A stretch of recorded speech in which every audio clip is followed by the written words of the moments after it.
All right, welcome back. Welcome back. Welcome to episode 3.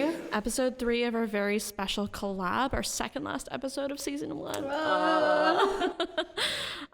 We are here filming, I'm sure you've been able to guess by now, we're filming all these in one day. So we are still in the tatami room at Vancouver Japanese Language School / Japanese Hall. So beautiful. We got so lucky with the weather today. Yes. And we're looking forward to recording this third episode for you. Gorgeous. And before we begin, we do just want to acknowledge again that this whole series, all 4 episodes, and our regular podcast recordings to begin with, are being recorded on unceded traditional Coast Salish lands, including the Squamish, Tsleil-Waututh, and Musqueam nations. Thank you very much. All right. So episode 3, we're touching a little bit on being Japanese Canadian now. So we've kind of gone through the history of our families in a lot of depth, what we knew at first about where we came from, and then going into like a lot of depth about that. And now we're going to go into what it means to us now to be Japanese Canadian. yeah, totally. Yeah, so we've kind of, I guess, I mean, here we go, words. Come on, English. I've already kind of touched upon in some of the earlier episodes of this series, kind of some history for me on what being Japanese Canadian kind of has meant to me personally. But in a little bit more detail, being Japanese has always been a super important factor in my identity. My dad always really, really pushed it on me, right. Which I'm really thankful for. It kind of sounds ridiculous to phrase it that way. And someone just like forced a part of your identity My onto heritage onto me. you know?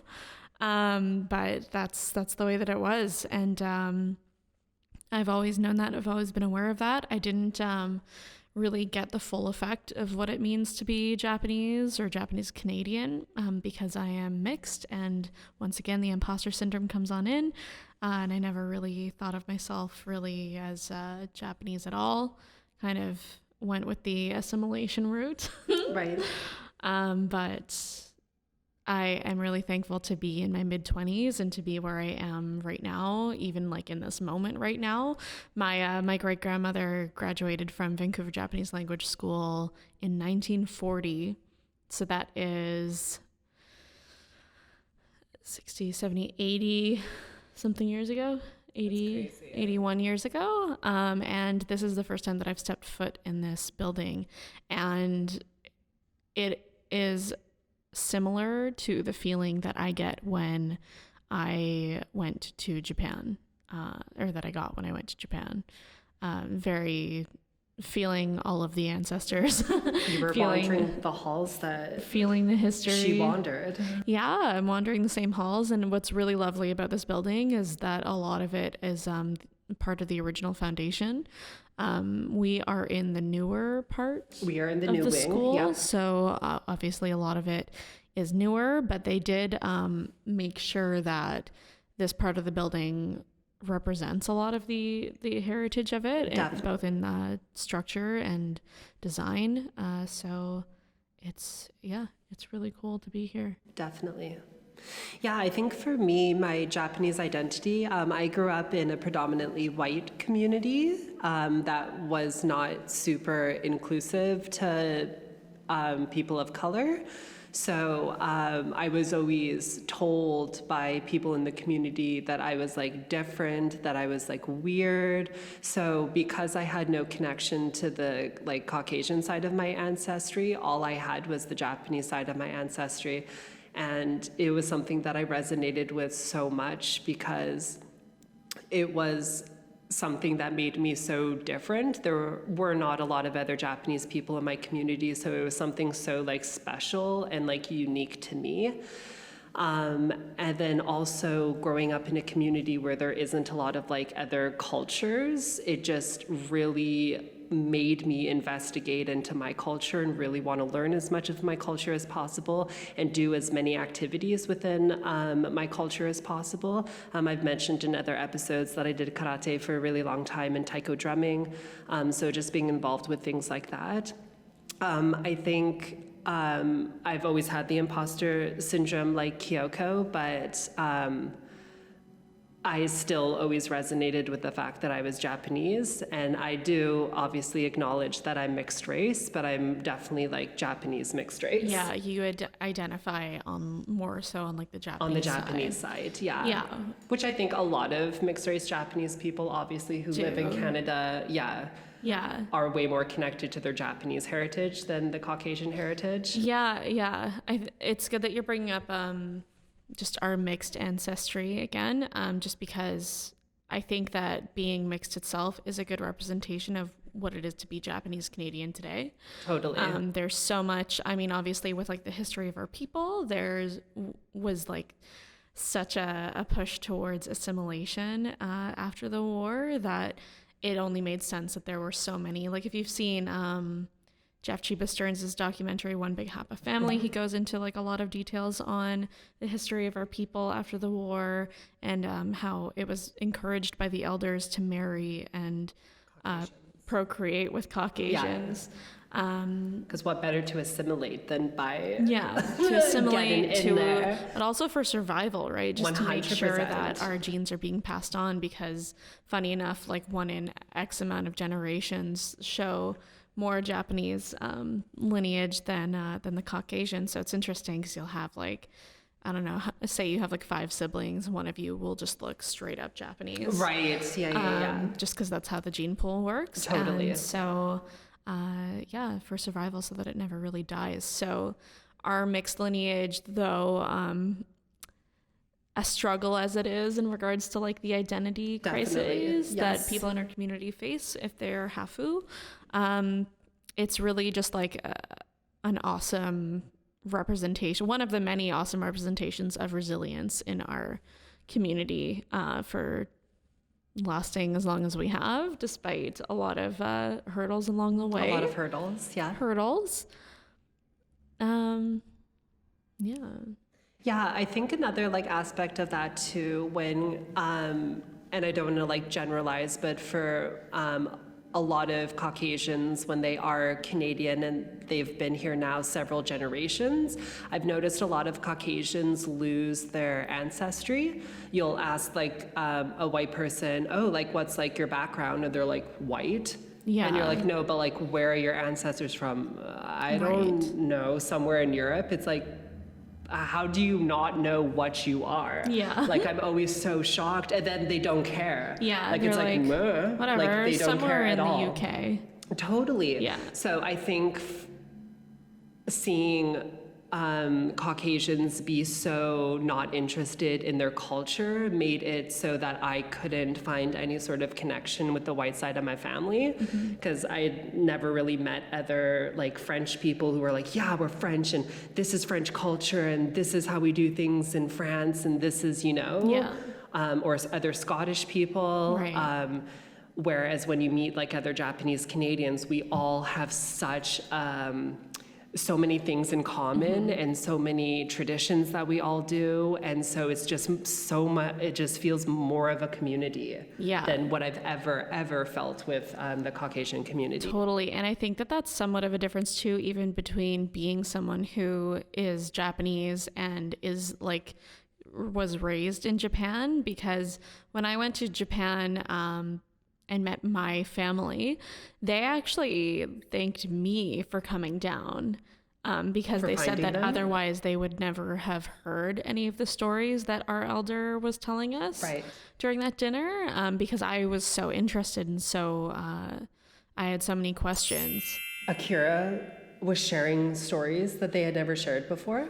Yeah, because no one had ever asked. Yeah, totally. Oh, that's so beautiful. Yeah. Aww. He was like telling me in our earlier correspondences before I even like met him in person that he was glad that there was finally a family member, even though they were far away, who was finally like interested in the Sugimoto stories. Yeah.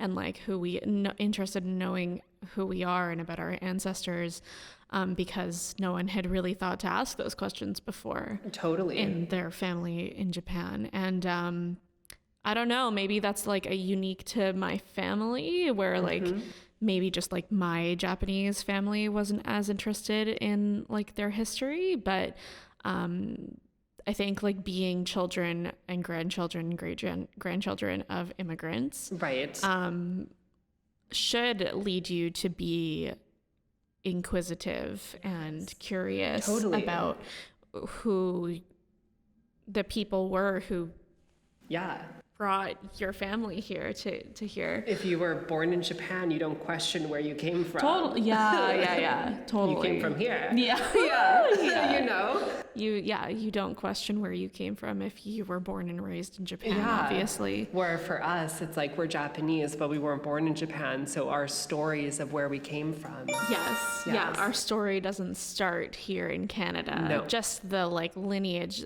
the Canadian lineage starts in Canada. Totally. But yeah, to want to go back further than that in order to pay proper respect. Yes. To that culture and be able to celebrate it with pride, I think comes from being comfortable enough to ask those questions. Totally.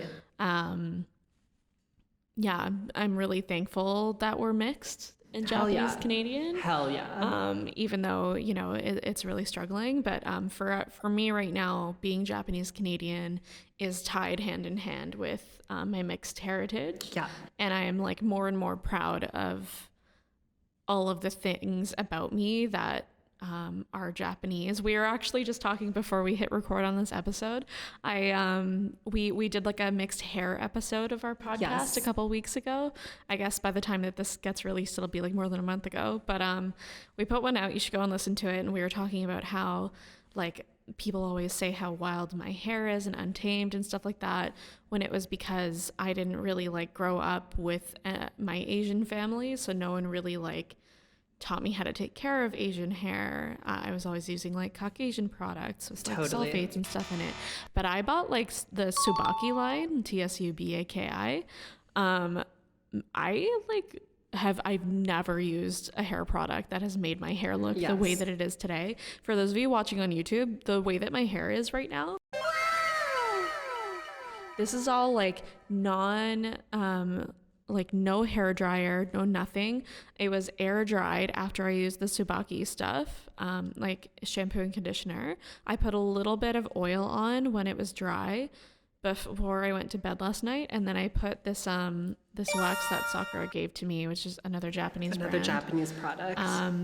A little bit this morning before I came in, just to help like keep the natural wave to my hair. And I've like never seen my hair look as healthy or as shiny and pretty as it does right now. But anyway, all of that, like learning stuff like that is being Japanese Canadian to me. That's what it means to me. Hell yeah. Is paying respect to the culture that my ancestors had. Totally. I think for me, even over top of my LGBTQIA2 plus identity, my Japanese identity is always like the forefront. Like that is my identity as a person, is as a Japanese woman. So yeah, it's interesting. Yeah. Yeah. It's really cool. We our culture, we've talked a lot about the loss of information over generations of our families, because things are difficult to listen to, but kind of along the same lines with regards to like being Japanese Canadian, knowing what that means, being able to pay your respects to the culture itself comes with how that culture is passed down to you.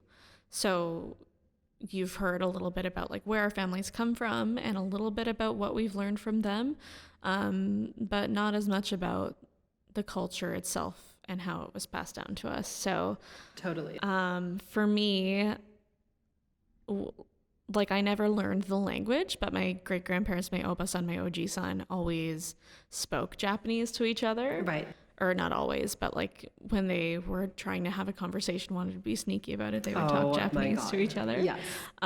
So that was kind of really funny for me. That was just something that I always associated with just having grandparents. Totally. In general. We also always called like instant ramen Sapporo, because that was the brand that we always got, was from Ichiban. So all Sapporo instant noodles Ichiban. were Sapporo. All instant noodles were Sapporo. Yeah. And I didn't realize like that wasn't It was just the brand thing. name. Yeah. Even until probably too recently. Yeah. Honestly. I love but that. I will continue to do that because that's just what what my great grandparents passed down to me. Yeah. Yeah, it's hard. We've talked about it in other episodes, but I didn't have like a lot of time with my grandparents. One of my grandparents was already passed away before I was even born, so I only really had my grandma and did not have her in my life to the point that we could really, really hand down traditions and I could learn traditions from her. So a lot of my identity as a Japanese person is stuff that I've had to like discover for myself. Yeah, totally. I'm definitely lucky to have received even like a little bit of influence from the elders in my family. There were a lot of things obviously that were missing from my childhood besides the language, like a lot of the food wasn't really passed on to me until later in life. I mean, to be fair, I was like a really picky eater. Picky eater. Yes. So my poor families had to put up with that for a really long time. I think the only parts of our culture, I scratched. There we go. What I'm trying to say is, so I wish that more of it had been passed on to us when we were growing up, because dealing with being mixed race and being Hafu kind of leads to early questions of where that places you within the community, right? Totally. And not really having a term for who you are. Not that labels are everything, obviously, but as people who are already dealing with feelings of not being enough of anything that we are, it's hard. It feels amazing to have a label for that, 100%. or a term, at least for me. So my first introduction to terms for mixed Japanese people, even though this represents just like mixed Pacific Islander, was the term Hapa, which I know holds a lot of historical stigma around it, and our communities are trying to wean away from it to kind of hand it back to the Pacific Islanders because it was their term to begin with. But I first heard that term from a documentary that we've already mentioned by Jeff Chivester. It's called One Big Hapa Family.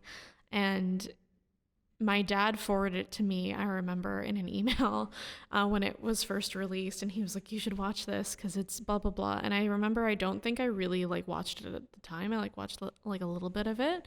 And what really struck out for me from that one was just the term Hapa.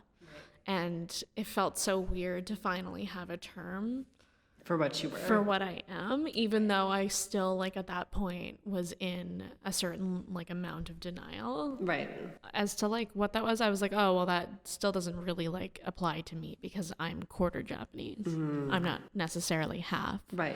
So it still didn't like feel all the way there. And then I don't think it was until I started actually doing research for my documentary that I started to come across a lot of the stigma around the term Hapa, right, and some other terms that could be used for it, like Hafu. So we use the term Hafu with this podcast and in our creative realms, so as to try and help the different communities take back their terms with full respect, even though we like being able to have terms for us.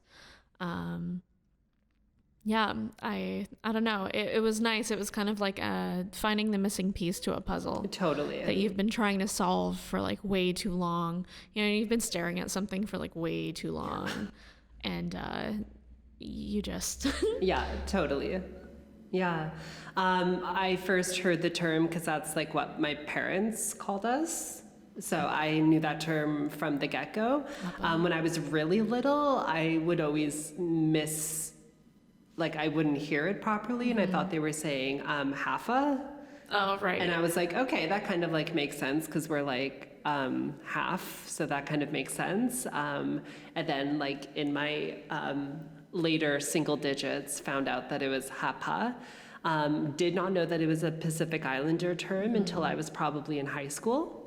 When I did look into it, I did see that its use in Pacific Islander communities historically was negative, which obviously most original terms for mixed race people are incredibly negative because they're derogatory. They're usually very derogatory. Well, even like Hafu has a history of being used to call people like mutts and stuff like that. Yeah. Right? Like in Japan. So there's a lot of like stigma around that term now. Totally. But it's hard to just straight up stop using it because it helped inform me better about my identity. Well, and it's the term that our community used. Yeah.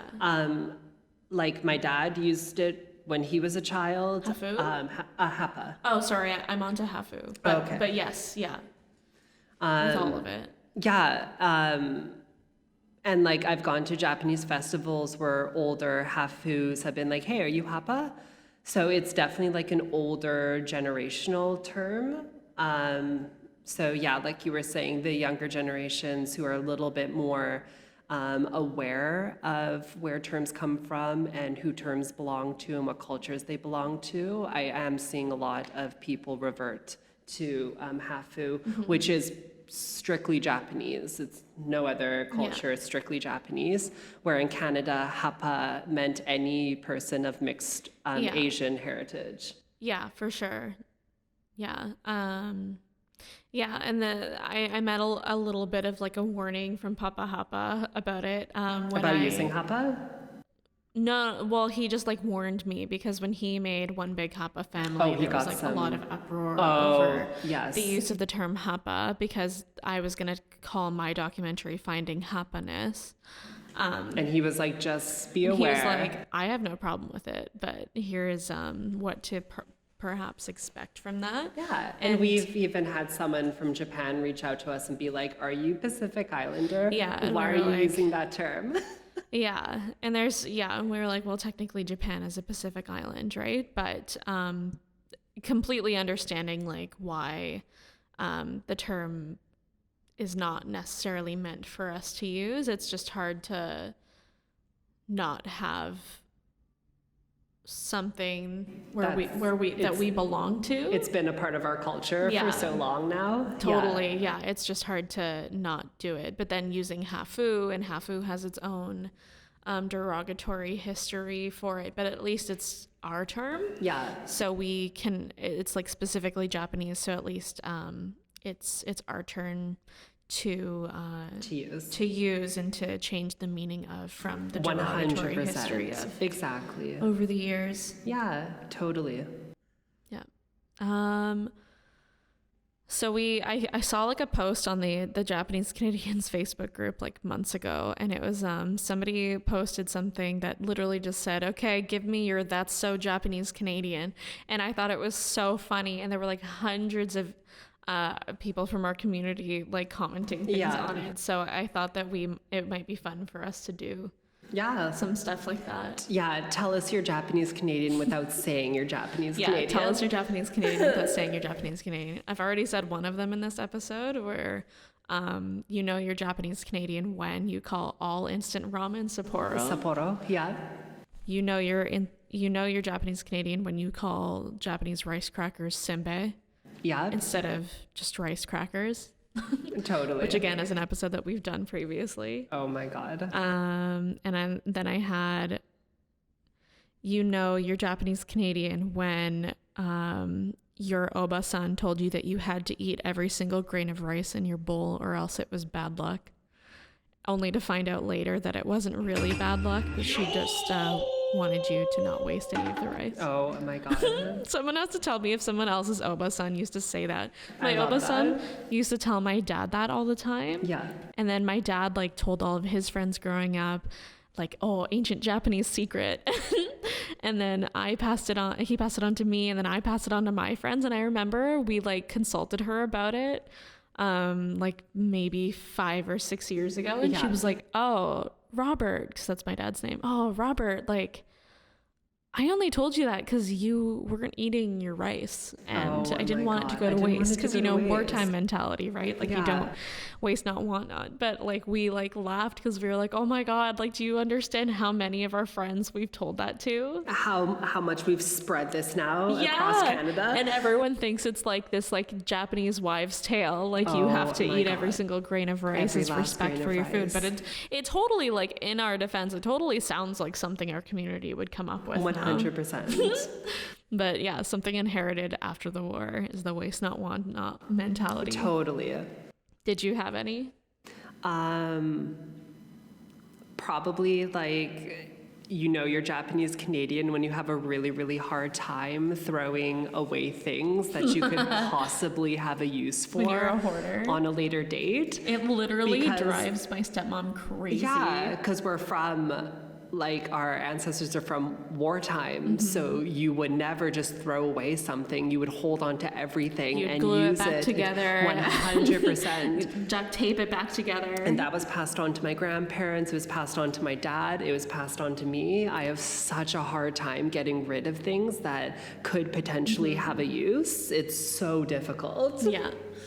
I also had, you know, you're Japanese Canadian when you eat even just a single soba noodle for New Year's. Gorgeous. For good luck and prosperity. Yeah. That was like one of the only like actual traditions that was like actually Japanese that my grandmother, that my Oba-san passed on to us. It was like a non-negotiable for my family. You have to eat She soba would noodle. like, this like 90-year-old woman would like call us up at midnight our time and be like, did you have your soba noodle? Oh my God. She'd like, I think one day my dad and I said that we didn't have soba noodles, and she gave us her blessing to use a spaghetti noodle instead. Oh my God. Because the point is that it's like a long, it's supposed to be like a long noodle, right? So it represents that you're gonna have a long and prosperous year. Gorgeous. And life. We love Health-wise too. spaghetti noodles. Spaghetti noodles, you know, same deal. Ah. Buckwheat versus Oh my egg God. noodle, completely different. Gorgeous.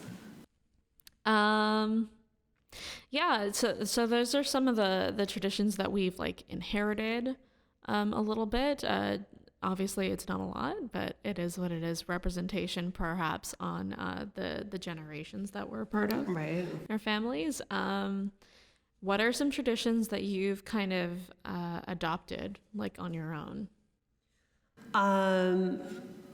Probably like drinking like traditional matcha. Yeah. I don't like necessarily do like full tea ceremony, but the like the preparation, of the matcha and the drinking of the matcha is like very spiritual to me. Things like forest baths. If you don't know what a forest bath is, it's a very Japanese thing where you, if you can, you're barefoot and you walk through a forest just to kind of reconnect with nature. In our day and age, you want to make sure that you don't have any like electronic devices with you or anything like that. You're just your raw self, and you just reconnect with nature. That's something that I always did. And then I had a Hafu friend of mine who was half Japanese, half Colombian be like, that is so Japanese. And I was like, what do you mean? And she's like, you should look up forest baths. And I did, and it is an actual Japanese thing. And I was like, oh, okay. What can we say? It's genetic, What can right? we say? It's probably genetic. Yeah. That's how genetics work, right? There's probably like lots more that I'm just blanking on right now. No, totally. But it's so funny. You like, you'll do something that you think is so specific to yourself, and then you'll just happen upon it in Japanese culture, and you're like, oh, like that's why I do that. Like there is intergenerational, you know, like traditions and memories, and totally, cool. It's so funny. It always just like reaffirms like my Japanese identity. Yeah, I love. Yeah, something too that Sakura and I did for the first time ever in 2020 was we celebrated Oban. Oban Odari. So we made ourselves some paper lanterns, and we painted like our family symbols on it, some messages to our ancestors, and we put a candle on it, in it, and we lit it up. And left it outside beautiful. For our ancestors, someplace to go home to, which I'd actually never heard of Oban. But again, like great source of information, Japanese Facebook group, the Japanese Canadians Facebook group. I was like, oh shit, that's something that I for sure want to do, especially because I knew that my great grandmother probably wouldn't last very much longer, and my great grandfather had passed away, and technically he's my ancestor, and I just came back from Japan. And I thought that I had connected in some ways with my ancestors, so I thought that it was a perfect time to call them home. Right. A little bit of a visit. I also have like an altar set up at home, and my Oba-san. A shrine. Yeah. So my grandparents were Buddhist, but my Oba-san adopted some some aspects of Christianity. Okay. Like not severely, but she like had angels surrounding her. So she actually had an angel, a teeny tiny one that said August on it. She was born in August. And she made it a tradition. She told me to give each of the women in our family an angel on their 16th birthday or something like that. So she gave me one, and I have a couple of her angels up on my altar to represent her. I have a mini Buddha to represent my Oji-san, and I have some photos of them, and I occasionally put rice out for them, which I think is super Japanese, but I just kind of like thought about it on my own. But lots of Japanese families have like their altars at home for their ancestors. To pay some respects. But hell yeah, I definitely do. Yeah. There's always a little bowl of rice. Yeah. Well, you never know when they're going to be hungry. Gorgeous. Yeah, my whole family is obviously Buddhist, but my dad did not carry on. He never took us to the Buddhist temple. I only went to the Buddhist temple because that's where our taiko drumming practice was held. Oh yeah, taiko drumming. So at least I got to I was always in the temple, but we were never going to service. So yeah, that's something that I guess I've adopted is trying to have more Buddhism in my life. Yeah, perfect. And talking about what being Japanese Canadian means to us now as compared to when we were growing up, little bit more of a sensitive topic of conversation given the current state of affairs North America. In the world.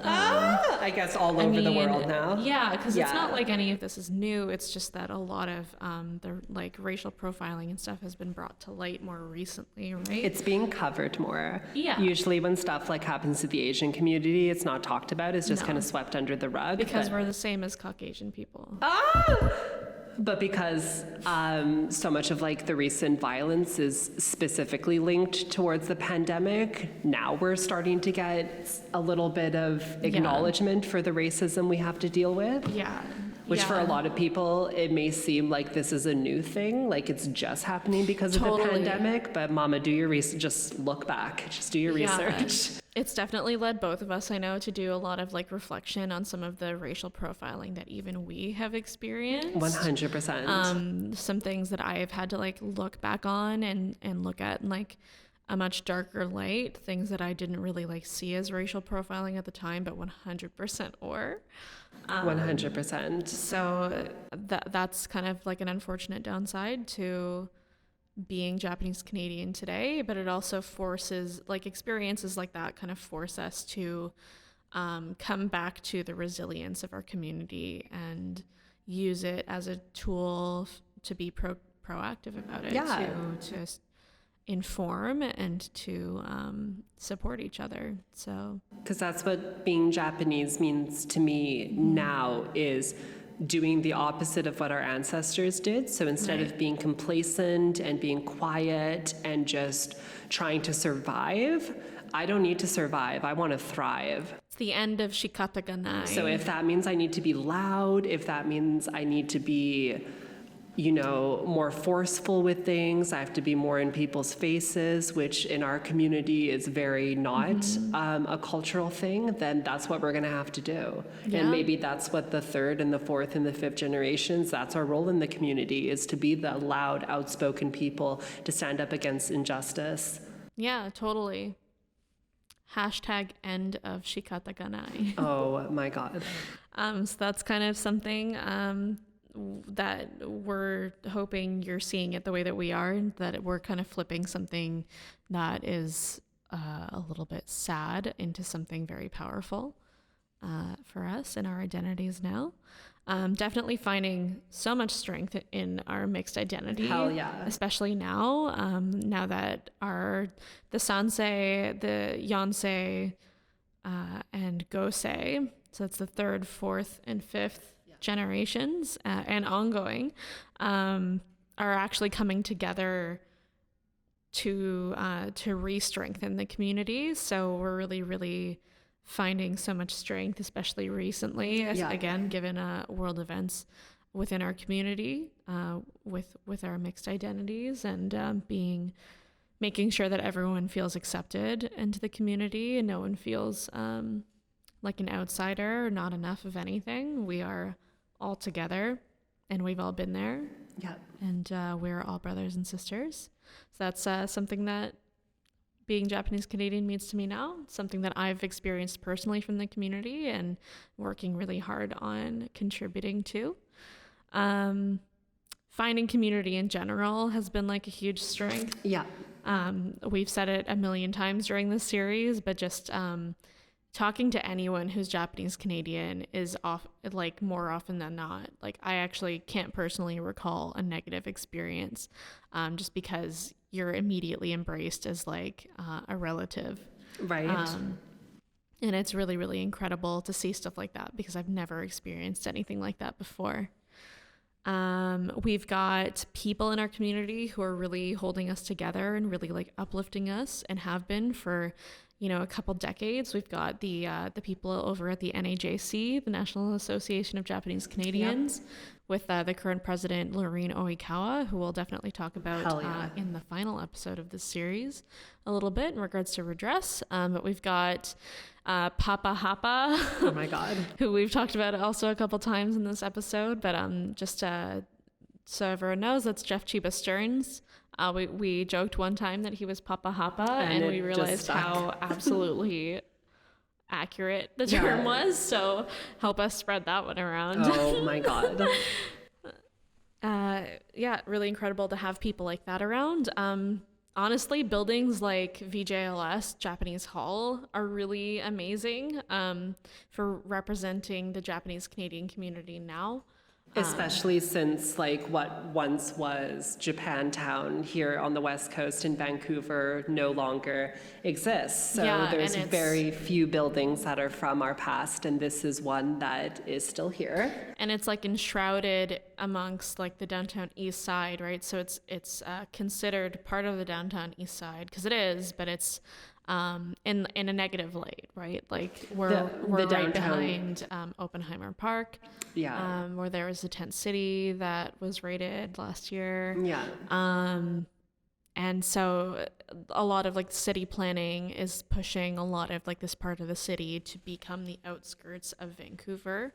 But it's awesome to see buildings and structures like VJLS and Japanese Hall to just remain standing here, especially because of what it represents historically. Got some history out here for us. Go. So for those who don't know, Vancouver Japanese Language School and Japanese Hall was actually founded in 1906. It was originally like they used to teach many subjects like maths and sciences, as well as English and Japanese. And then in 1919, they decided that it was time to convert it to only a Japanese language school. Yeah, they did. And it was really vital at the time, especially for community organizations bringing people together. We got a little bit of a glimpse at the hall today that is usually quite busy, but obviously due to COVID, there are a lot of things that are not up and going, up and running. In 1941, the school is kind of forced to close for obvious reasons for people who know the timeline. And in 1942, once the Japanese Canadians of the area were evacuated, we're air quoting, by the way, were evacuated, the Japanese language school is actually occupied by Canadian Armed Forces. And then in 1947, the government sold half of the Vancouver Japanese Language School property to the Army and Navy department store until 1952, which is around the time that the Japanese Canadian community started to campaign to reclaim the building, and they successfully did so in 1953. Where they got all parts of the school back. So if you come down to Powell Street, Alexander Street, which is where VJLS is in Vancouver, you'll see two different entrances. There's the original building that just has the header Japanese Hall over it, and then there's the newer building, the Y2K. The Y2K, as our girl Mika has called it for us. She is the current built in 2000. Coordinator at VJLS.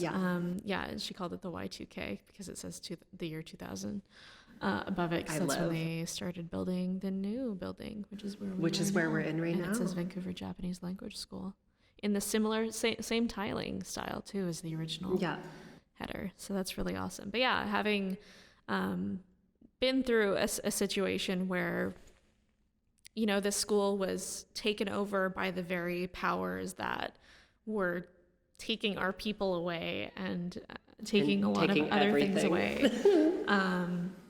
And then being able to reclaim it and turn it back into a successful language school that teaches children, has daycares, really, really awesome children's programs that are offered here right now that are pretty new. And then continuing to restore parts of the building and develop the newer building for future use is really, really incredible. Very important. A really strong symbol of the resilience of this community.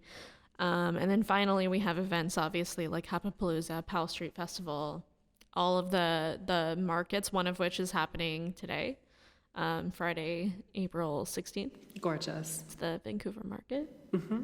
Beautiful. Gorgeous. All of those things are kind of what being Japanese Canadian means to us now. It's really awesome. The resilience of it all. Mama. The resilience of it all.